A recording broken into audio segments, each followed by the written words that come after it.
y bueno, a esa gente es donde quiero llegar. Así que primero muchas gracias a todos ustedes y bueno, paso un poquito a presentarme.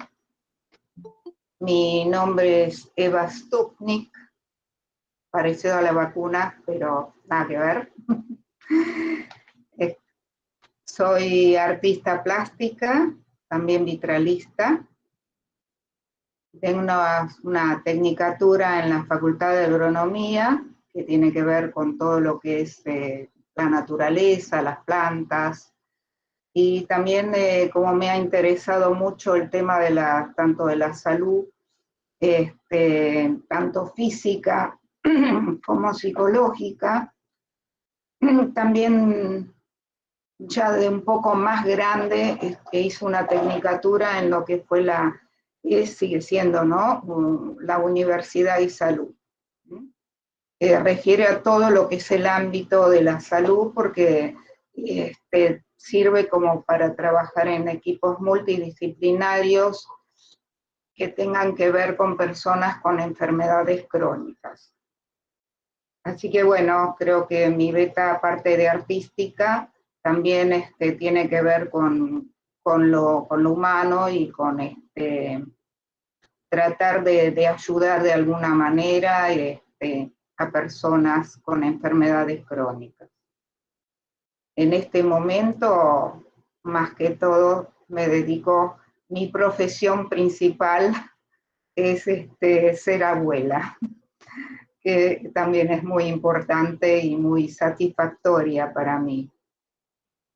Yo nací en Polonia, después de la guerra, en el año 1952, y en el año 1960 emigré junto a mi madre, llegamos hasta Buenos Aires. Mi papá viajó antes, 2 años antes, acá, y después llegamos nosotros.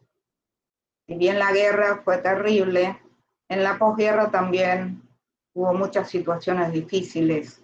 O sea, no es que ya haya terminado la guerra y bueno, ya está, salgamos a celebrar y a festejar. No, no fue así.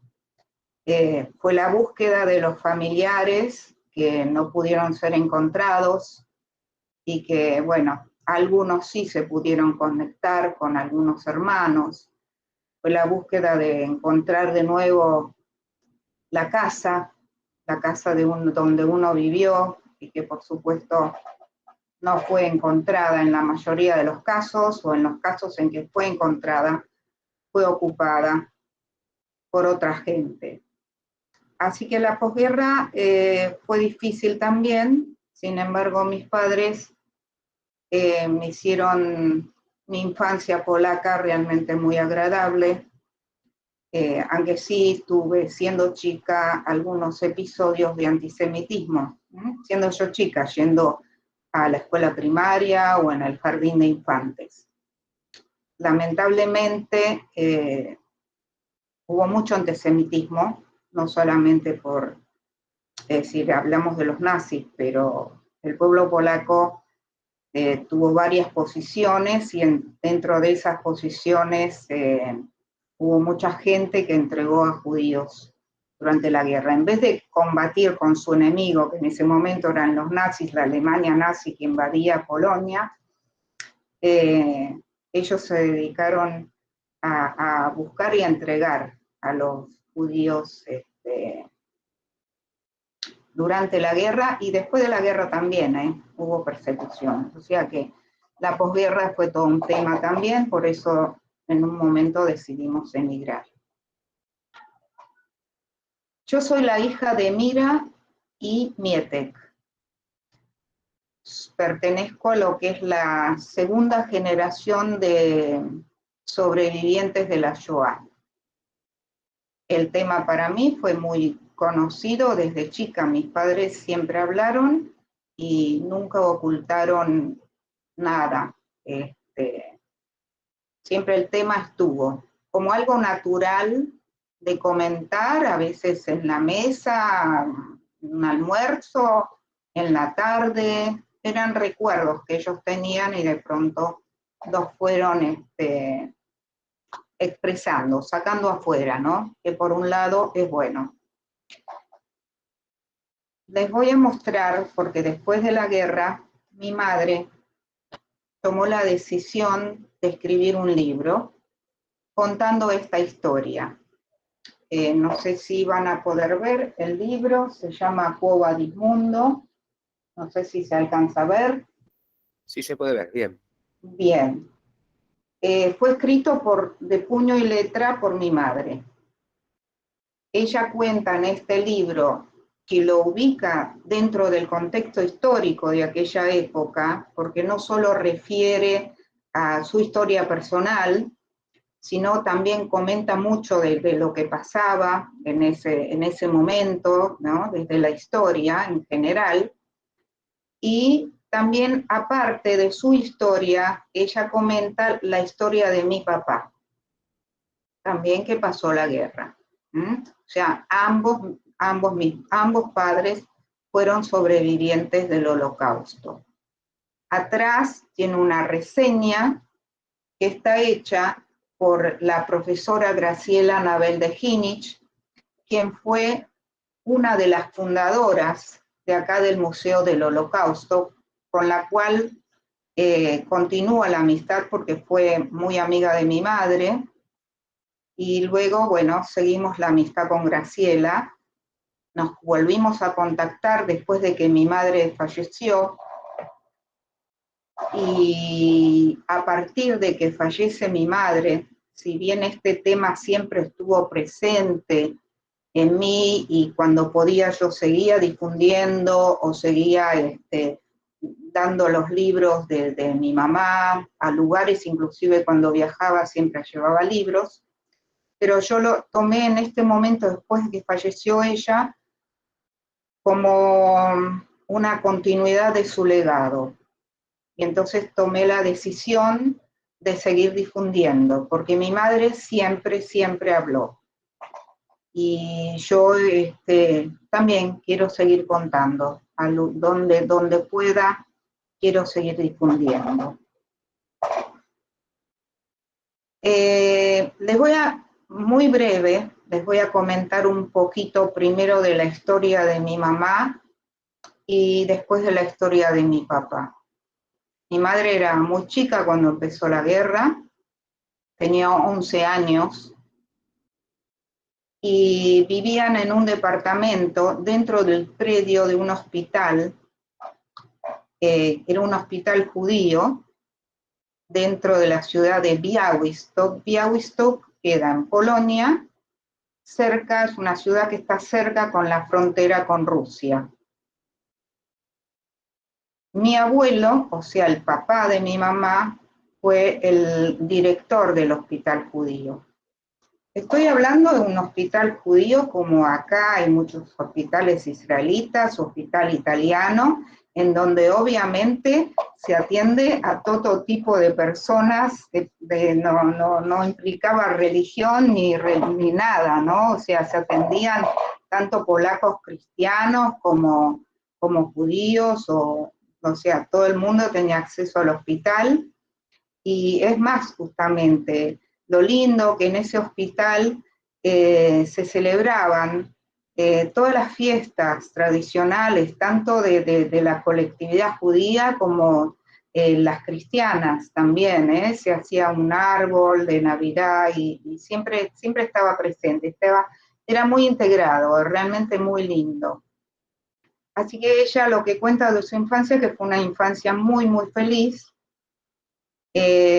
hasta que, bueno, invaden los nazis, entran los nazis. Al principio, ustedes no sé si están al tanto de que cuando Alemania decide declarar la guerra, hubo un pacto con Rusia, que es el pacto Ribbentrop-Molotov, de no agresión. O sea, como que Alemania invadía, pero Rusia no la iba a tocar. Entonces, este pacto fue roto, no sé, de extrañar, ¿no? Y el ejército alemán entra a Polonia, y Polonia fue dividida. Una parte estaba dentro de con los alemanes, ocupada por los nazis, y la otra parte fue ocupada por Rusia, por los rusos. En la época de los rusos, una época en donde todavía se podía llevar una vida normal. Es más, hubo algunas cosas positivas, como por ejemplo, se seguía estudiando, y es donde mamá en la escuela, si bien fue tomada por los rusos e incorporada mucha cultura, obviamente, y educación de lo que era Rusia, tuvo acceso a una literatura extraordinaria que pertenece a la cultura rusa. O sea que tuvo su instrucción de alguna manera, donde leyó los clásicos rusos, Tolstoy, Dostoyevsky, Gorky, muchísimos escritores rusos. Eso le sirvió muchísimo para el día de mañana, porque después siguió siendo muy lectora, ya de grande, no pudo estudiar, tuvo que trabajar, pero fue una base muy importante de educación que le dieron.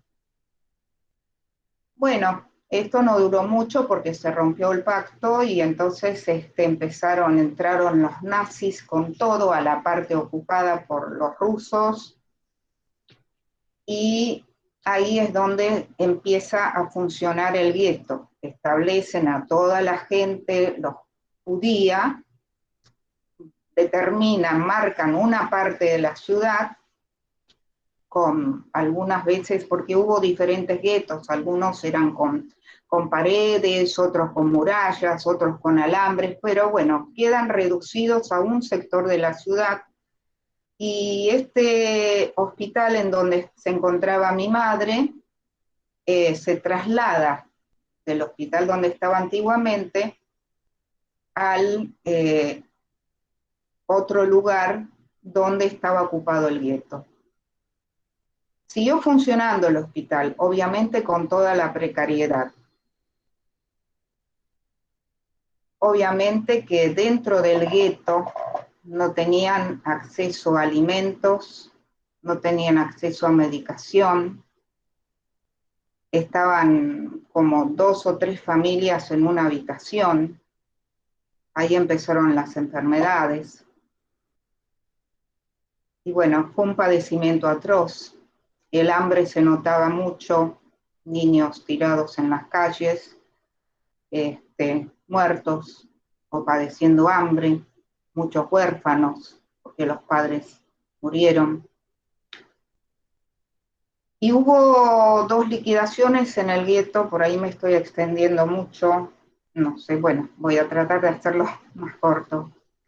Liquidación significa que entran los alemanes, sacan una parte de la gente del gueto y los llevan o a fusilar a los bosques, en fosas comunes, o los llevan en trenes a los campos.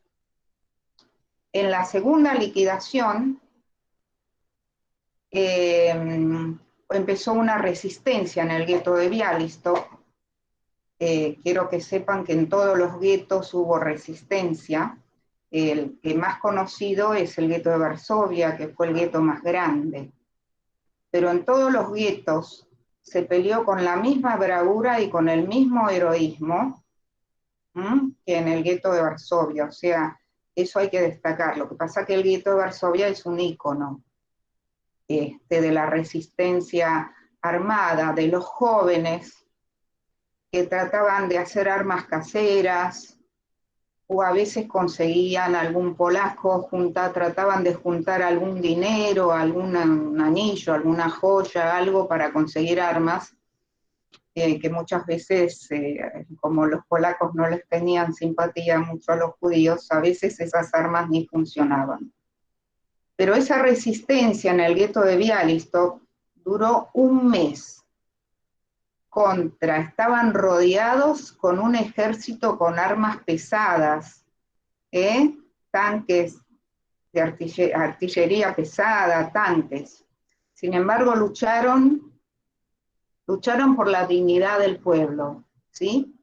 Mamá presenció dentro del hospital escenas dantescas, porque cuando la soldadesca esa nazi, que no sé cómo llamarlos, seres humanos y los animales son más nobles que nosotros, porque bueno, entraban al hospital, sacaban a los enfermos, los tiraban a un carro, tiraban a los bebés por las ventanas, los tiraban a ese carro, los llevaban todos afuera, los sacaban, y los que quedaban, que estaban bien, los llevaban a los trenes para los campos de concentración, que los trenes es otro capítulo, porque eran trenes de ganado con una ventanita re chiquita y estaban apretados, como a veces en alguna oportunidad uno dice que viaja en el subte y se queja que va apretado uno al lado del otro y que le falta el aire y que es terrible en las horas picos. Bueno, ellos viajaban así, obviamente que es peor, ¿no? Ahí murió mucha gente también, padecían sed, no tenían dónde hacer sus necesidades. Mi madre fue llevada junto a su familia, menos un hermano que por suerte pudieron mandarlo a Moscú y fue soldado en el Ejército Rojo. Y fueron llevados primero a un campo de trabajo y después al campo de exterminio de Auschwitz. Fueron separadas porque separaban hombres y mujeres, y por suerte pudo sobrevivir, no así mi abuelo, que lo vio en una oportunidad, que fue la última vez que lo vio, cuando él a través de las alambradas pudo tirarle un pullover, y fue la última vez que vio a su padre. Mamá en ese entonces tenía aproximadamente unos 13 años, más o menos, entre 13 y 14.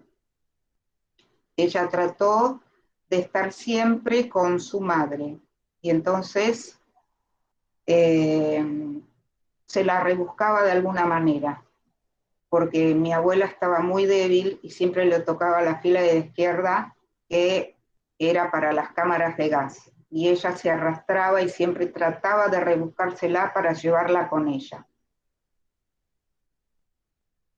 Y pudieron sobrevivir. Yo después les voy a leer, por eso no me retengo más en el tema del campo de concentración, porque les voy a leer del libro una hoja que ella escribe, cómo fue un poco la liberación del campo. Cuando, bueno, termina la guerra y entran los rusos, liberan Auschwitz. Antes, fíjense lo que hacían antes los alemanes, porque ya sabían que la guerra iba a terminar. Pero con el tema de su plan de la solución final para los judíos, eso lo siguieron adelante. Ya sabían que estaban perdiendo, pero siguieron adelante. Por eso decidieron hacer las conocidas marchas de la muerte, en donde todos los que más o menos podían caminar dentro de los campos de concentración, los llevaban caminando hacia Alemania, porque los querían seguir exterminando, no les importaba que ya estaban perdiendo, ellos querían seguir matando judíos. Y entonces caminaban, así mi abuelo, ya cercano al final de la guerra, los llevaron a esas caminatas, se imaginan, kilómetros, sin agua, sin comida, ya estaban de por sí débiles. Y muchos caían, y los que no podían seguir caminando, el soldado los fusilaba, los mataba.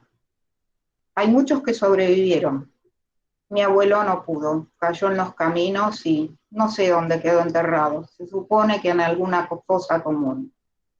Un director de un hospital que ayudó porque hizo certificados para los para entregar a los nazis, que de mucha gente que estaba dentro del gueto, trató de ayudarlos para que darles certificados de trabajo, que ellos trabajaban, eran personal del hospital o personas que trabajaban afuera del gueto, y entonces extendía a él, arriesgando su vida, certificados falsos de trabajo, y así pudo rescatar y salvar la vida de algunas personas. Bueno, este hombre ejemplar cayó en los caminos de la marcha de la muerte. Voy a referirme un poco a mi papá. Mamá, bueno, llegó a Białystok, a su ciudad natal, con mi abuela, y de alguna manera, con la ayuda de otros judíos que volvían de los campos y ayuda de algunos judíos que estaban en el exterior, se formó una organización para que esta gente pudiera de alguna manera rehacer sus vidas. Mi papá nació en Zambrów, también en Polonia, que pertenecía a todo lo que es el partido de Białystok. Białystok es como una, ahí se dice voivodato en polaco, pero es como una provincia, ¿sí? Como tenemos acá nuestras provincias. Bueno, él nació en una ciudad de Zambrów, era una familia muy humilde, en donde, si bien no eran ortodoxos, pero mi abuelo iba al shul, a la sinagoga, y leía la Torá en la sinagoga. Era una persona muy conocida, y profesaba y continuaba con lo que es la religión y la tradición judía.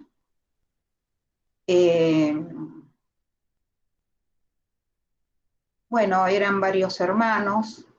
Mi abuelo paterno hacía suelas de zapatos, así que calculen que era una persona muy humilde. Y mi padre respetaba a los hermanos, respetaban mucho, mucho al padre, ¿no? Usaban su kipá dentro de la casa. Pero en esa época había muchos movimientos juveniles, juveniles sionistas, socialistas, en donde hablaban de la igualdad en lo social, de la paz, hablaban de que sea un mundo más igualitario, más equitativo. Y él, con otro hermano, participaba mucho de estos movimientos que nacieron en esa época. Fue uno de los pioneros de los movimientos sionistas que empezaron a ocurrir en esa época.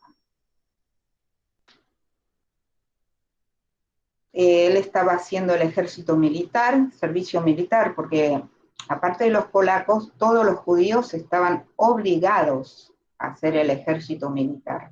Así que él fue soldado polaco, ascendió a un cargo bien alto en el ejército,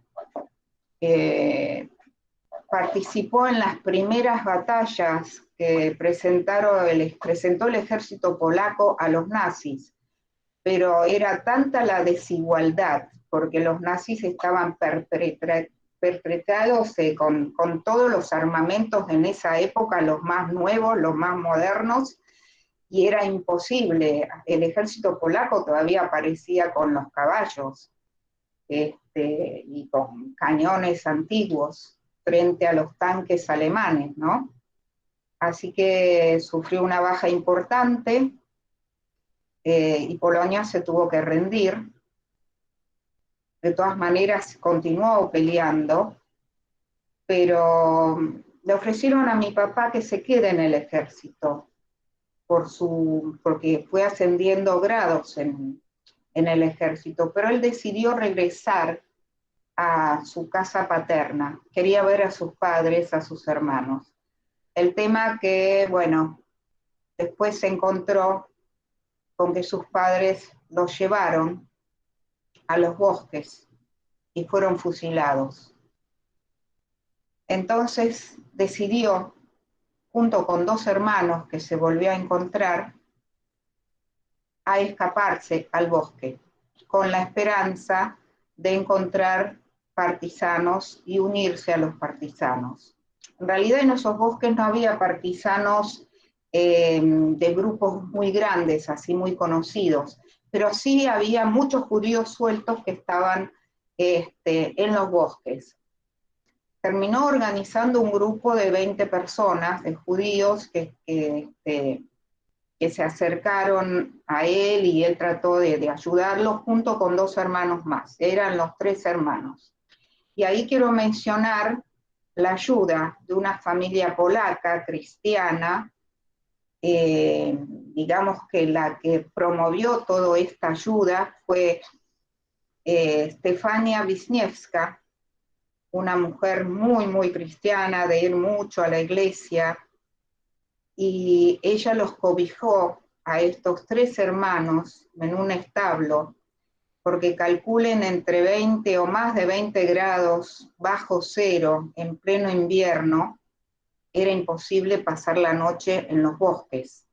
Entonces ellos a la noche se escapaban, atravesaban campos anegados y entraban a esa casa, y ella se ponía siempre feliz de verlos. Muchachos, están vivos, están vivos. Y también les avisaba cuando entraban al poblado, un pueblito, una aldea, ¿no? Cuando entraban soldados alemanes, entonces ella les avisaba, escápense a los bosques, porque ¿cuál era el problema?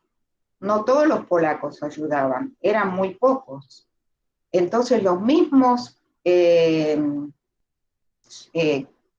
como es ciudadanos, los mismos vecinos de Estefania, la podían delatar a ella y entregar a estos 3 hermanos. El riesgo que corría ella junto a toda su familia, porque su familia tenía a su marido y sus hijos. Y nadie dijo nada, todos los protegieron a estos hermanos. Ellos siempre tenían un resguardo en esa casa. Así pasó la guerra, mi papá, mayormente en los bosques, y que hay miles y miles de anécdotas, obviamente, de eso. Estoy resumiendo, aunque lo estoy haciendo un poco largo, vamos a tratar de apurar un poco. Acá me hacen así, hay uno que me hace. Bueno, y y después se encuentran con los rusos, que ya entraron a la ciudad de Bialystok y también entraron en los bosques. Entonces permanecieron un tiempo con los rusos. También me olvidé de comentar, cuando estaban los rusos, mi padre también hubo un tiempo que fue soldado ruso, porque bueno, él no podía decir ni sí ni no, o soldado polaco o soldado ruso, sino así que fue soldado ruso también, los conoció a ambos. Bueno, así pasó la guerra, pudo volver a su casa, y ahí en la casa de mi padre, después de la guerra, él se contactó con organizaciones que ayudaban a los judíos, y ahí escondió muchos judíos después de la guerra, porque los polacos los seguían persiguiendo, ya se fueron los nazis, pero no todos, porque no se puede poner a todos en la misma bolsa, ¿no? Pero una gran mayoría los seguía persiguiendo después de la guerra. Y también mi padre se dedicaba a buscar a los huérfanos, ¿no? De los niños judíos que pudieron sobrevivir, y entregarlos. Había una organización que se llama el Joint, y en ese entonces esta organización se ocupaba de los huérfanos y los enviaba a lo que hoy conocemos el Estado de Israel, ¿no?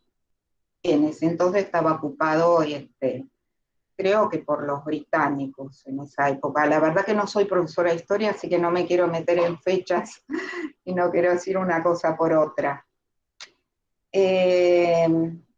Bueno, mis padres se conocieron después de la guerra, surgió un gran amor, y eran muy idealistas, porque pensaron que después de lo que ellos vivieron, nunca más una cosa podría pasar. Entonces decidieron quedarse ahí, y apostar por una Polonia libre, independiente, aunque bueno, aparecieron también los rusos de vuelta. Y mi padre fue asesor presidencial, estudió una carrera que sería algo parecido acá, administración de empresas, y después fue organizador de algunas fábricas. La situación para los judíos se estaba tornando cada vez más difícil. Hay muchos que emigraban y muchos viajaban a Israel o a Estados Unidos, pero mi padre tenía varios hermanos que se habían ido después de la guerra, antes de la guerra a Argentina. Y sobre todo estos dos hermanos que habían pasado con él la guerra en los bosques, habían emigrado ni bien terminó la guerra. Y bueno, la sangre de la familia pudo más, porque si bien era idealista y sionista, pero quería estar con su familia después de haber perdido tanto. Así que viajamos a Argentina. Y bueno, Argentina fue otra vida, y no solamente hablo de mis padres, sino de todos los sobrevivientes que yo conocí, amigos de ellos, algunos de Polonia y otros los conoció acá. Yo me crié en un grupo grande de sobrevivientes, así que conozco mucho, y la verdad que lo que quiero decirles que todos los sobrevivientes sobrevivieron de milagro. Todos la pelearon, porque hay muchos que murieron, pero eso no significa que no la pelearon. O sea que sobrevivieron de casualidad y todos la pelearon, porque si hablamos de esto como héroes, los que sobrevivieron, nos estamos olvidando de todos los muertos que quedaron diseminados ahí y que cada uno trató de resistir y de pelearla como pudo.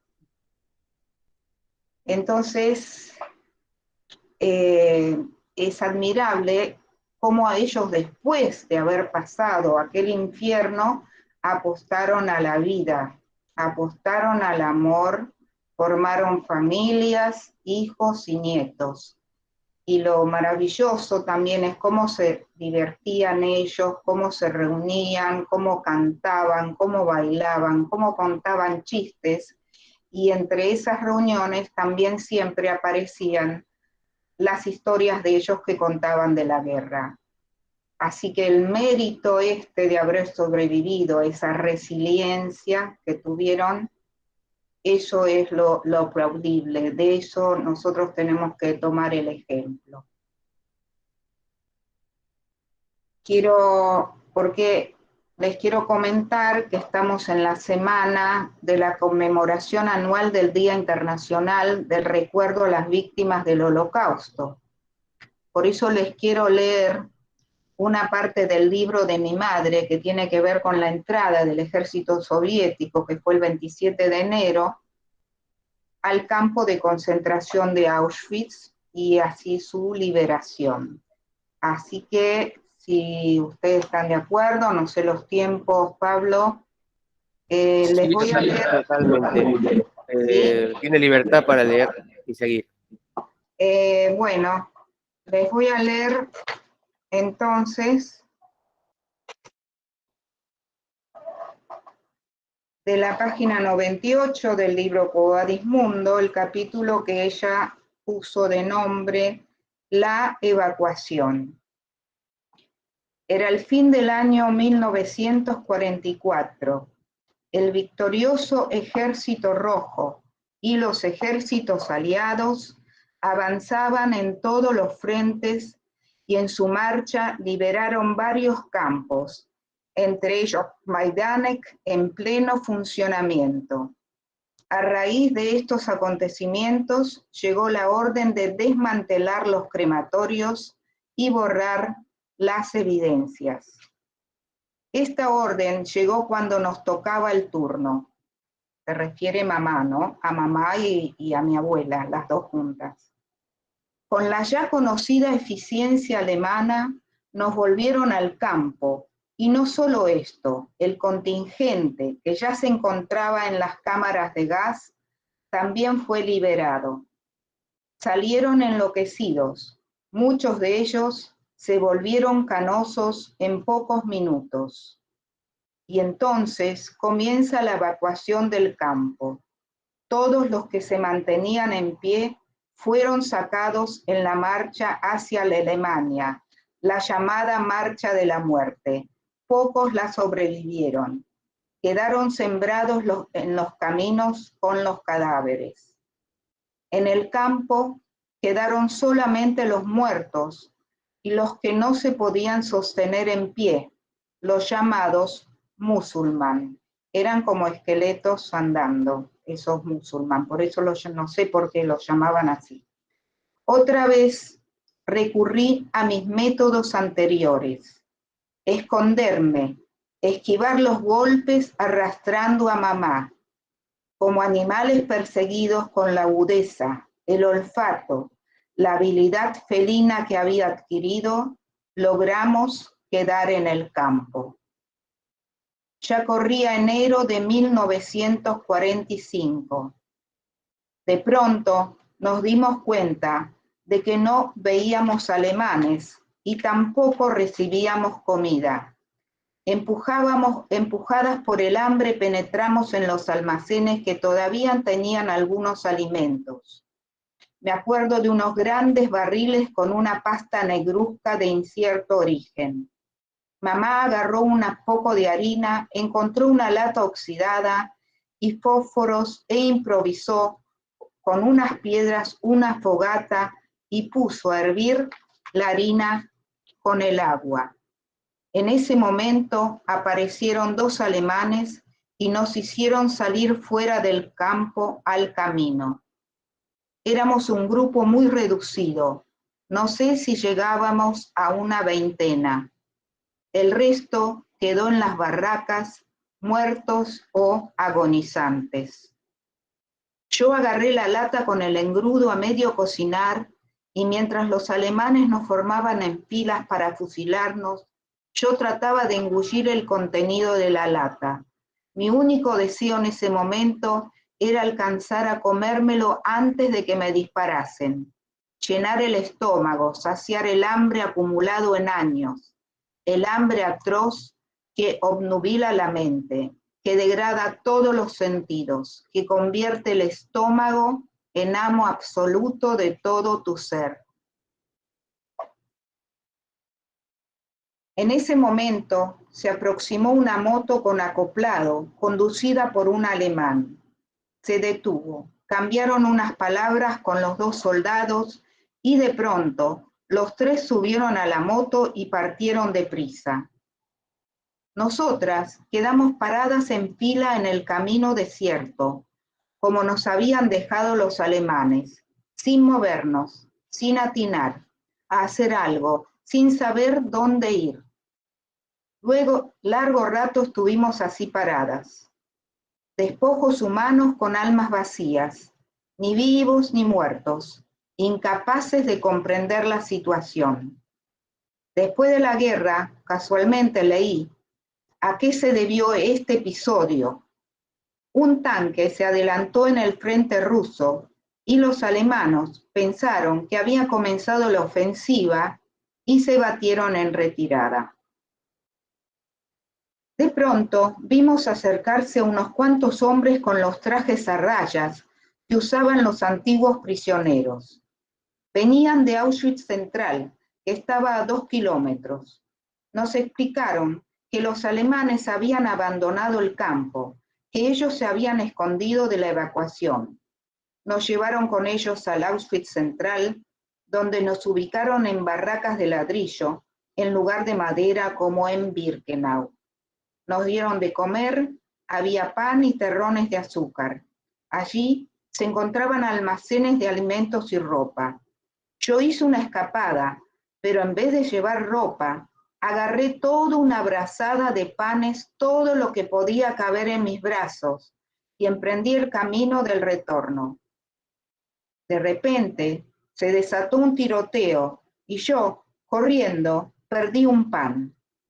Al alcanzar la barraca, dejé los panes y salí a recuperar el pan perdido en pleno tiroteo.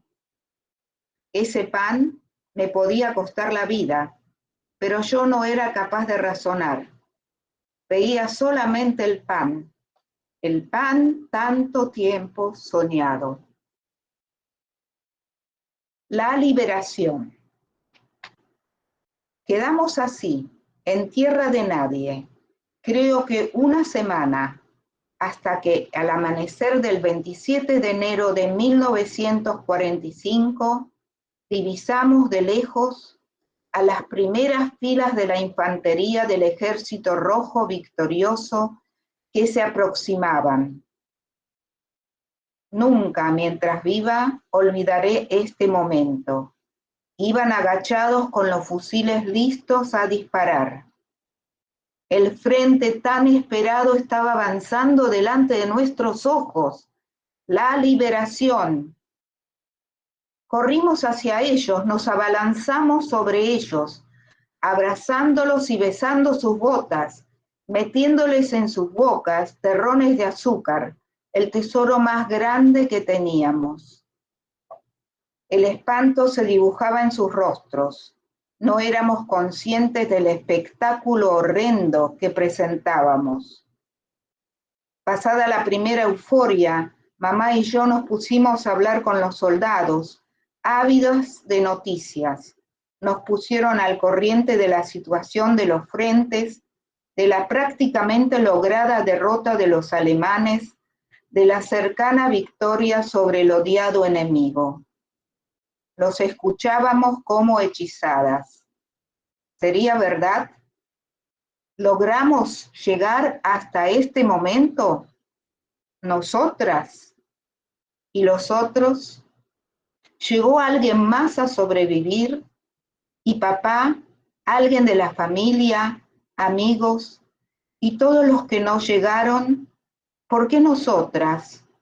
Y Doña es el hermano, ¿no? Sabíamos que estaba luchando en el frente. ¿Estaría con vida? Cuántas preguntas sin respuesta. Cuánto dolor en medio de la alegría. Bueno, acá quiero dejar era un poco para comentarles, para leerles un poco y comentarles de lo que fue la entrada del ejército soviético al campo de concentración de Auschwitz. Y si querés pasamos las preguntas, o yo tenía algo para leer que tenía que ver con la UNESCO, pero no sé si es tan importante. No sé, Pablo, dirás vos, o si hay alguna pregunta. Sí, lo puede leer también si quiere. Yo creo que todo aporta. Bueno. Esto es algo que lo copié de la UNESCO y dice, cada año, en torno al 27 de enero, la UNESCO rinde tributo a la memoria de las víctimas del Holocausto y ratifica su compromiso de luchar contra el antisemitismo, el racismo y toda otra forma de intolerancia que pueda conducir a actos violentos contra determinados grupos humanos. El 27 de enero se conmemora la liberación en 1945 por las tropas soviéticas del campo de concentración y exterminio nazi de Auschwitz-Birkenau. La Asamblea General de las Naciones Unidas proclamó oficialmente ese Día Internacional de Conmemoración en memoria de las víctimas del Holocausto. El Holocausto no solo afectó profundamente a los países donde se cometieron crímenes nazis, sino que también repercutió en muchos otros lugares del mundo. 7 decenios después de los hechos, los Estados miembros comparten la responsabilidad colectiva de abordar los traumas remanentes, mantener medidas que permitan una conmemoración eficaz, cuidar de los lugares históricos y promover la educación, la documentación y la investigación. Esta responsabilidad obliga a educar sobre las causas, las consecuencias y la dinámica de tales delitos, así como a fortalecer la resiliencia de los jóvenes contra las ideologías de odio, debido a que los genocidios y otros crímenes atroces siguen ocurriendo en varias regiones del mundo, y como estamos presenciando un aumento mundial del antisemitismo y de los discursos del odio, esto nunca ha sido tan relevante. Bueno, por mí... Excelente, Eva. Muy bien, muy rico toda su exposición, toda su exposición como siempre. Y bueno, ahora quedamos a merced de las preguntas. Para eso van a tener que pulsar ahí la manito para que lo vayamos dando el turno a cada uno. ¿Sí? Así. Perfecto. Comenzamos entonces con el profesor Néstor Ochoa, que es uno de los directores también del Grupo Torá para las Naciones. ¿Qué tal? Buenas noches a todos. Buenas noches, Eva. La verdad, un placer escucharla. Muchas gracias. Buenas noches. Muy profundo todo lo que has comentado. Bueno, soy docente, recibido de la Universidad Nacional de Cuyo, la Facultad de Filosofía y Letras, y habitualmente, prácticamente todos los años, siempre habían charlas especiales respecto a la Shoah, dirigidos en aquel entonces por el profesor Christian Burrucker y la profesora Carolina Ferrari. Y me llama la atención esto, quería preguntarte cuál es tu mirada y tu visión, porque como vemos en el mundo, y claramente lo acabas de leer, de cuántas cosas suceden en el mundo, uno no puede soslayar lo que fue la dictadura, por ejemplo, de Stalin, el genocidio armenio, el genocidio de Ruanda. Sin embargo, eso queda, podríamos decir, en el campo científico o en el campo académico, porque no se visualiza o no llega a impactar en la sociedad a escala planetaria. ¿Cuál es tu mirada y cuál es tu respuesta de todo este trabajo impresionante que ha hecho el pueblo judío, de las generaciones venideras, de no callar esto? ¿En qué reside todo eso, esa unión tan profunda que ha tenido el pueblo en todo este mundo, y que hoy podríamos decir somos casi 8.000 millones de habitantes, y en general la población a escala planetaria sabe justamente del holocausto judío? ¿Qué llevó al pueblo, para cerrar mi pregunta, a no callar esto? Muchas gracias. No, gracias a vos. Gracias a vos por tu interés. Es una respuesta compleja, es una pregunta también compleja. El pueblo judío tiene miles de años de historia y hubo muchas persecuciones ya mucho antes del Holocausto. O sea, lo que surgió el Holocausto tuvo una previa, es decir, hay que estudiar mucho de historia y hay que remontarse también a lo que es el medioevo, al resurgimiento de nuevas religiones, y esas religiones que hayan llevado a lugares extremos y a querer imponer una religión sobre la otra. Y siempre yo creo que las personas, el hombre en general, sintió la necesidad de buscar a algún culpable, ¿no?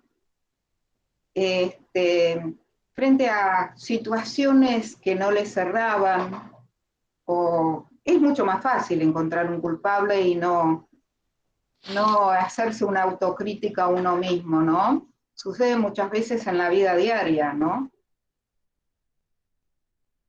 El Holocausto, si bien tuvo su mayor referencia en lo que fue el medioevo, de ahí creo que surgió mucho.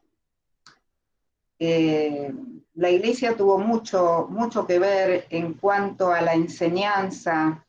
Me refiero más porque no conozco la historia ni soy historiadora, pero sé un poco de lo que fue la historia en Polonia.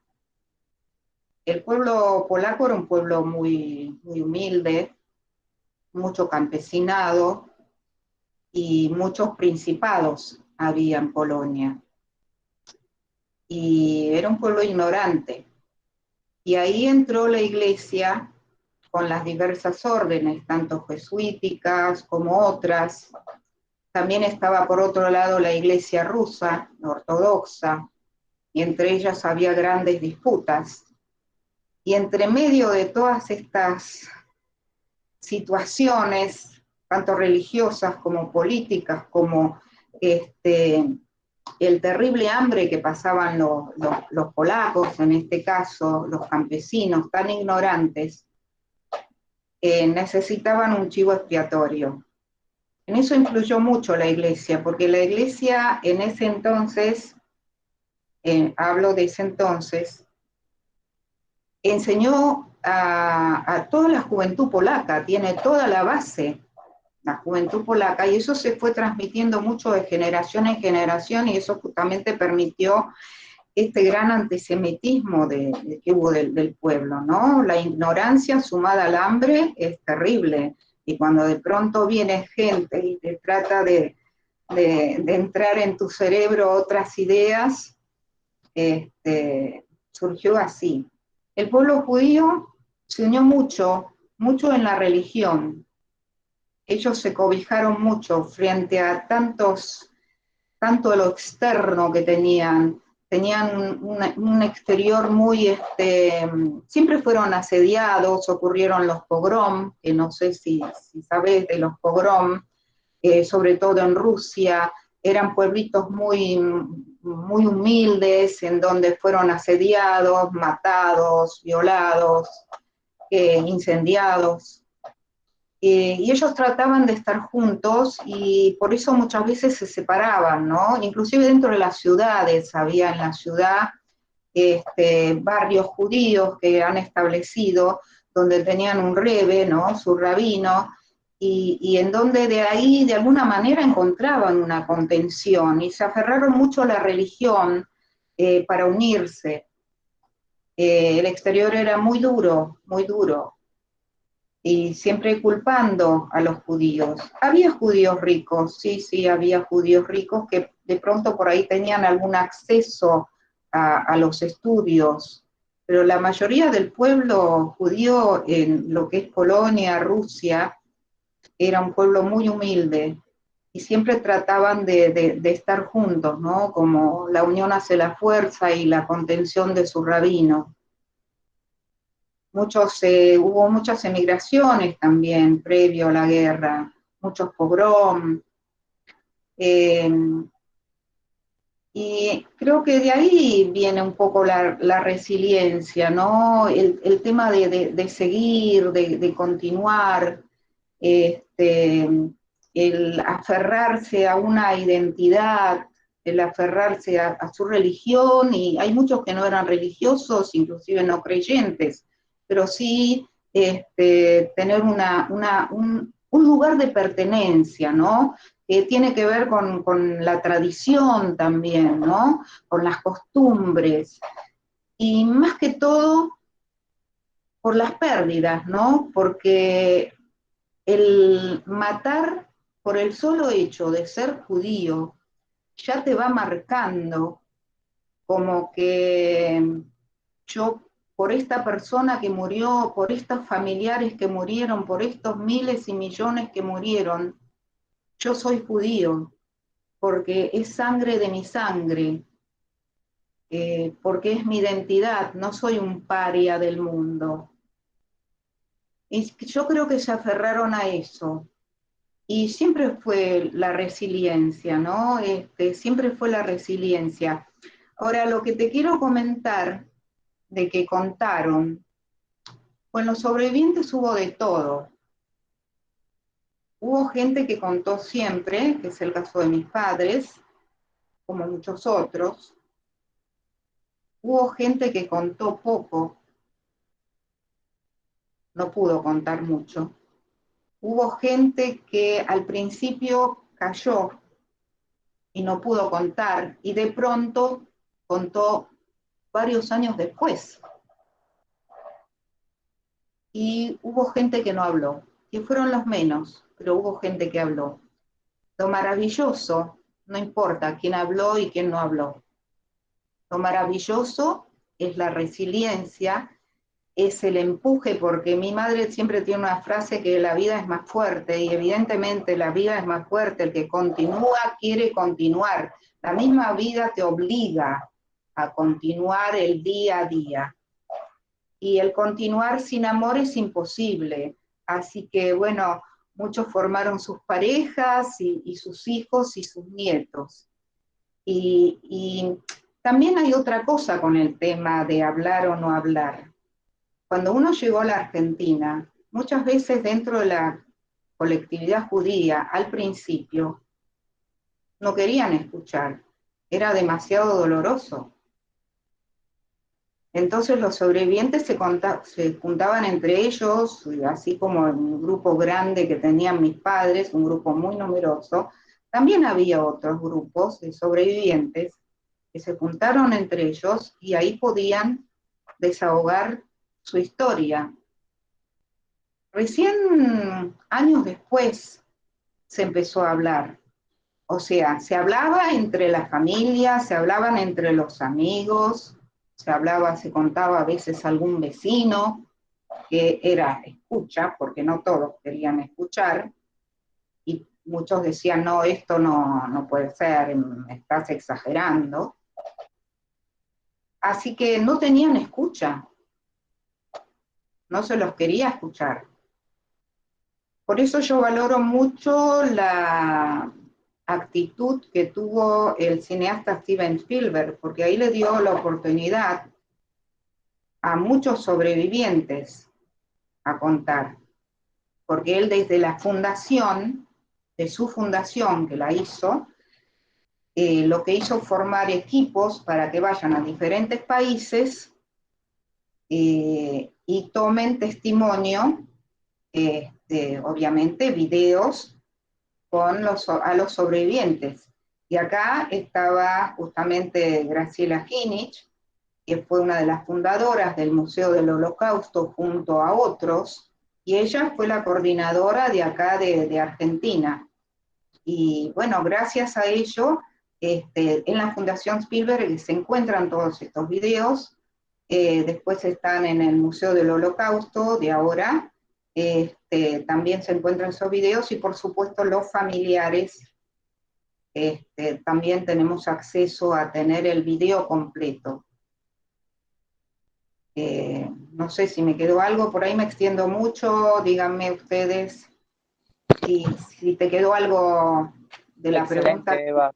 Excelente. Muchísimas gracias por tu respuesta. Muchas gracias. Gracias a vos. Bien, ha levantado la mano Maxwell Barlac.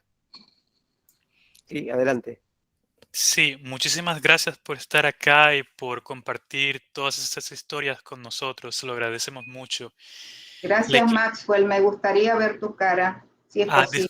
Es que no tengo la cámara, pero en otra ocasión sí lo puedo. Perdón. Bueno, sí, bueno, sí. Estás disculpado. Mil disculpas.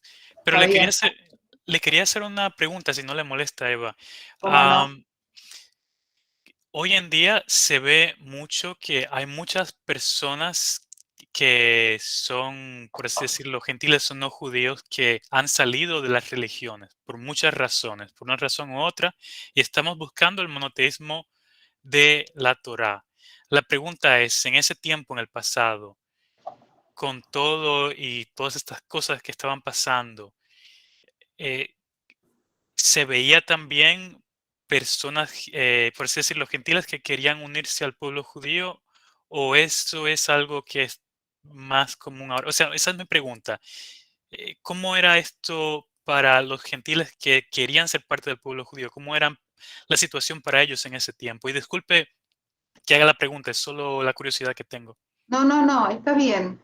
Yo creo que surge en la actualidad esto. Si hubo por ahí, habrá sido muy pocas personas, pero en realidad con la historia judía no creo que muchos hayan querido unirse a la colectividad judía. No puedo asegurarlo en un 100%, siempre habrá habido algunos, pero en su mayoría existió el antisemitismo muchísimo y siempre fueron muy perseguidos. O sea, que yo sepa, y por lo que nunca me han contado mis padres acerca de esto, pero no, desde lo que yo sé, no. Recién ahora está apareciendo este fenómeno, ¿no? Creo que hay una búsqueda de las personas hacia ciertos valores que se fueron perdiendo y que se están perdiendo cada vez más, no sé ya cuántos quedan, valores éticos, ¿no? Valores humanos, valores por la vida, valores por el amor, valores de empatía hacia el prójimo. Y bueno, cada uno lo busca desde donde lo encuentra, ¿no? Hay una necesidad de contención que muchos la buscan a través de la religión, hay muchos que la buscan a través del arte, hay muchos que la buscan a través de alguna provisión en que se involucra la ayuda al prójimo. Hay mucha gente que es agnóstica, pero sin embargo no, por ahí la religión no le sirve, pero la busca canalizar por otro lado, lee filosofía, lee psicología, ¿eh? Y hay que aceptar todas estas diferentes búsquedas y hay que comprender que cada persona es diferente y tiene su enfoque y su necesidad de volcarse y buscar por el lado que siente, ¿no? Porque también está involucrado la emoción de uno, ¿no?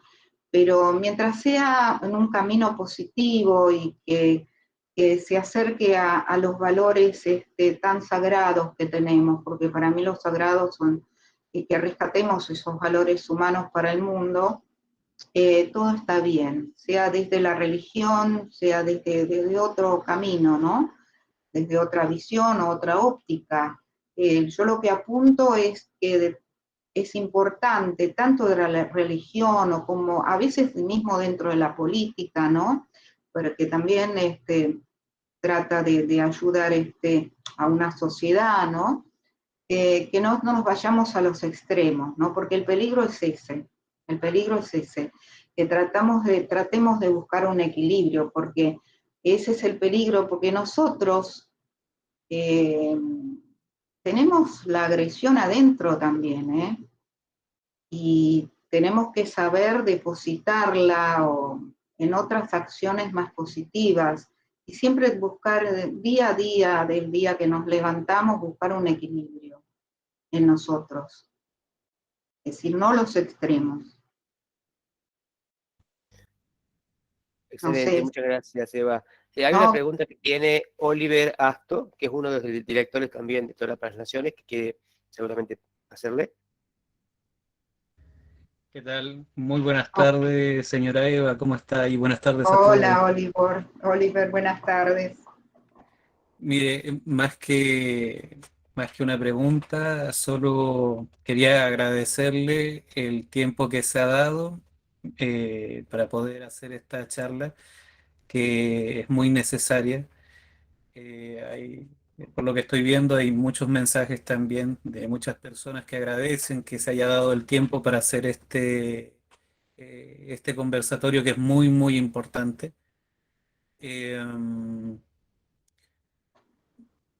Con respecto, bueno, y sí, en realidad tenía que hacerle una consulta. ¿Cómo no? ¿Cómo no? Con respecto a esta organización que usted dice que hizo este director conocido, Steven Spielberg, que es la Fundación Shoah. Bueno, primero saber si usted aún mantiene contacto con esta fundación y si uno puede encontrar dentro de los testimonios que quedaron ahí grabados el testimonio de su madre y de su padre, obviamente. Bueno, te explico. La fundación manda solamente a los familiares directos, completo los videos, ¿no? La fundación, digamos que los reserva ahí, pero yo creo, por lo menos en el Museo del Holocausto, los testimonios de acá de Buenos Aires, los testimonios que se dieron acá en Argentina, se encuentran en el Museo del Holocausto. Yo no sé cómo se maneja actualmente el museo, porque conozco a las autoridades anteriores, a las de ahora también, por supuesto, pero no sé cómo se maneja en ese tema. Yo creo que la cosa es, bueno, hacer una visita. Nunca van a pasar el testimonio completo, porque el testimonio completo, por lo menos el de mi madre, son unas cuantas horas. Hay testimonios más cortos y más largos. Pero uno puede entrar a veces vía Facebook, creo que en Instagram también están, y cada tanto mandan testimonios ellos. Visitando el museo, por ahí hay acceso a algunos testimonios, es un museo que la verdad que está hermoso, es muy moderno, mucha tecnología, entonces uno, bueno, tiene acceso. Y a veces hacen visitas virtuales, eso es lo que te puedo comentar. Yo en algunas presentaciones que presentaba el libro de mamá, tomé unos minutos, unos 20, 25 minutos de uno de los testimonios de mamá. Y cuando hago a veces una presentación del libro, paso ese testimonio, ¿sí? No hay a veces necesidad de ver todo completo y tampoco hay tanto acceso a verlo completo. Y después hay una cosa que me olvidé de comentar, que digamos la decisión de Spielberg, cuando en diferentes países coordinó estos equipos, después hizo que varios directores de diferentes países hagan una película sobre estos testimonios. Entonces, acá el director conocido Luis Puenzo, un cineasta muy conocido acá en Argentina, tomó parte, porque no se puede hacer una película con todos los testimonios, entonces tomó partes breves de algunos de los sobrevivientes, porque tampoco es imposible hacer una película con todos, de algunos sobrevivientes, hizo una película. Esa película se llama Algunos que vivieron. Está mi mamá, justamente fue una de entre los sobrevivientes, la eligió a mi mamá. Yo sí les puedo mandar a través de Pablo algunos links para que ustedes puedan acceder a esta película de Luis Puenzo, y que realmente es espectacular, es muy buena la película porque empieza también con un poco del tema de la dictadura, lo une un poquito con las bombas de la AMIA, la embajada, si mal no recuerdo. Y también hay otra película que la protagonista es mi mamá y su amiga, es un documental que la hizo Poli Martínez Kaplum, otra cineasta acá argentina, que ella obtuvo el premio a la mejor directora en mejor documental internacional en Los Ángeles, en Hollywood. Así que eso es lo que yo puedo acercarles a través de Pablo, que tengo el contacto, y él se los puede transmitir a ustedes. Muchas gracias. Muchas gracias por su respuesta. A vos, Oliver. Gracias. Excelente. Bueno, tenemos un poquitito de tiempo más para que no nos vayamos tan lejos con la hora. Un testimonio más puede ser, perdón, la pregunta más. Y ¿Cómo no? Lorenzo Álvarez. Hola, buenas noches. Bueno, soy Melissa, buenas noches. Quería darle las gracias, Eva, por la charla, la verdad que muy emotiva, muy linda. La verdad siempre hemos visto, bueno, yo por lo menos he visto siempre películas comentando de lo mismo, pero la verdad que nunca he escuchado el relato y la verdad que me llamó mucho la atención, me cautivó mucho el libro. Quisiera saber en dónde se puede conseguir el libro y bueno, quería saber eso, en dónde lo podíamos conseguir, dónde lo podíamos adquirir, si nos podía dar esos datos. Y bueno, muchas gracias, la verdad que ha sido muy linda ha sido, la verdad, una experiencia muy linda estar con usted y escucharlo de alguien que escuchó los relatos y los testimonios de personas tan cercanas como su mamá y su papá. La verdad que para nosotros es un agrado y bueno, estamos, por lo menos yo estoy muy contenta. Muchas gracias. No, yo te agradezco a vos, te agradezco a vos el interés. Yo realmente les agradezco a todos ustedes. Como que un aire nuevo de esperanza se renueva para el mundo cuando hay gente interesada en estos temas, ¿no? Y que de alguna manera se compromete, ¿no? Porque al estar ya solamente acá, a través de internet, pero verles las caras, las preguntas, uno tiene esa esperanza, ¿no? Que nos ayuda a seguir. Yo lo que te puedo comentar, vos sos de Argentina. Bueno, después por privado lo charlamos con Pablo, si Pablo no me hace de intermediario. ¿Sos de dónde? ¿De Córdoba? ¿De dónde sos? De Mendoza, de Mendoza. Mendoza, bueno, bienvenida a Mendoza también, qué lindo. Bueno, vemos cómo te lo puedo hacer llegar y después por privado arreglamos. Bueno, muchas gracias, Eva. Gracias a vos. Ok, levantan la mano, no sé si nos quedan unos minutitos más para llegar a las 1:30, pensamos cortar a las 1:30, no más. No sé, si es rápido, Luz María, puede ser. Luz María Juárez Ramírez, figura, ¿sí? Sí, muchas gracias. Señora Eva, muchas gracias por estar presente con nosotros y por prestarnos tantito de su tiempo y de su experiencia y de relatarnos su libro. Fue muy conmovedor todo lo que nos dice y mi duda es cómo fue su disciplina en casa, pues con unas experiencias tan fuertes de parte de sus padres. Es, es difícil llevar un pasado tan fuerte.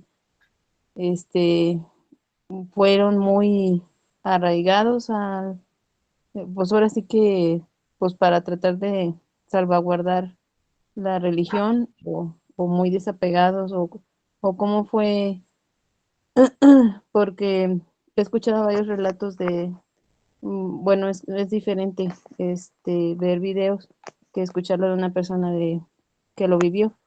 Pero he escuchado de que mucha gente se atemorizaba ya después, simplemente de decir que era Judy. Perdón, la última palabra no te escuché. Era Sí, muy difícil vivir, eso es lo que me dijiste. sí, era de mucho temor decir que pertenecía al pueblo judío. Bueno, en primer lugar, mucha gente fue creyente y siguió muy creyente porque diciendo, bueno, Dios me ayudó porque me salvé. Mucha gente que era creyente perdió su fe en Dios, pero bueno, no su fe en la vida, no fue más creyente. Mucha gente fue agnóstica, es el caso de mis padres, a pesar de que mis abuelos paternos eran religiosos. Cada uno se la rebuscó como pudo. No fue, es como una vida con ambivalencias, es como, a pesar de los recuerdos de muchas noches de insomnio, la vida es más fuerte y te obliga a seguir viviendo, porque mientras vos estás vivo y tu corazón late y tu mente trabaja, se puede seguir haciendo a pesar de las pérdidas. Mi familia fue una familia normal como cualquier otra familia, porque todas sus familias tienen sus cosas, ¿no? Todas familias tienen sus improntas. Hay familias disfuncionales, hay familias con problemas en los padres, con problemas en los hijos, con problemas de pareja, hay situaciones muy difíciles que atraviesan enfermedades, a veces el alcohol, a veces la droga, a veces... Bueno, mis padres tenían este pasado de terror, de tantas pérdidas. Siempre se sigue con el duelo no termina, pero se aprende a vivir con eso.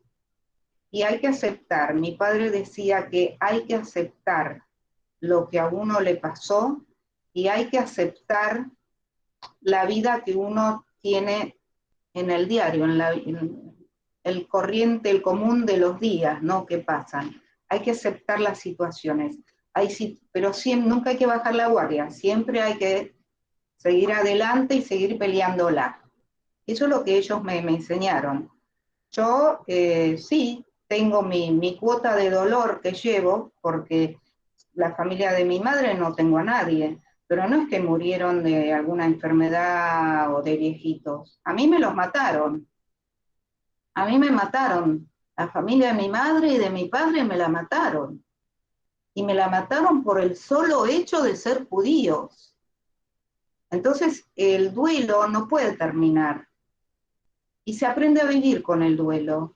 Y hubo momentos de felicidad, de alegría, de disfrute, de trabajo, de vacaciones. Y todo se puede mientras uno esté vivo. Y siempre hay que seguir adelante. Y la religión a veces ayuda, y hubo gente que quedó muy religiosa y hubo gente que quedó agnóstica. Y hay que respetar, hay que respetar, porque yo respeto mucho la gente que cree en Dios y que tiene esa fe y que se aferra, pero que sea sincera y que esos valores que tanto uno habla, que los lleven a la acción, porque eso es lo más importante. Ahí estamos demostrando realmente los preceptos de Dios, o en el cristianismo lo que sembró Jesús, o lo que hablamos de la Torá, los preceptos de la Torá, todas esas cosas que aportan y que uno cree, porque tiene que ver también con las emociones, con el sentimiento, y eso es válido. También es válido la gente que es agnóstica, que cree en la naturaleza, en la energía, o que de pronto tuvo padres que le mostraron y que fueron maestros. A veces no solo los padres, a veces hay maestros en la vida que pueden ser profesores de la escuela, de la universidad, inclusive algún vecino que le enseñe el camino correcto, ¿no? La misma naturaleza que nos está mostrando, paren un poquito con de destruirnos tanto, ¿no? Los bosques, los animales, nos está mostrando también, mediante su energía, ¿no? Lo que está pasando. O sea que uno puede tener diferentes creencias. No sé si te quedó una duda o me extendí demasiado. No, está perfecto, muchas gracias. Gracias a vos, Luz María, un gusto. Bueno, muchísimas gracias entonces a todos los que estuvieron participando. Gracias especialmente a Eva por su tiempo, por su conocimiento que compartió con nosotros, por sus historias y demás. Muy agradecidos. Así que bueno, simplemente damos por finalizada esta hermosa charla, que va a quedar obviamente grabada. La vamos a compartir también en Facebook, en YouTube, y bueno, vamos a estar en las diferentes redes compartiendo esta hermosa charla. Muchísimas gracias entonces, y bueno, buena semana. Gracias a todos. Buenas noches, que estén bien. Gracias. Buenas noches. Gracias, buenas noches. Buenas noches. Muchas gracias. Gracias, señora Eva. Gracias a vos. Gracias, señora Eva. Buenas noches, señora Eva. Bendiciones, Eva. Bendiciones para ustedes.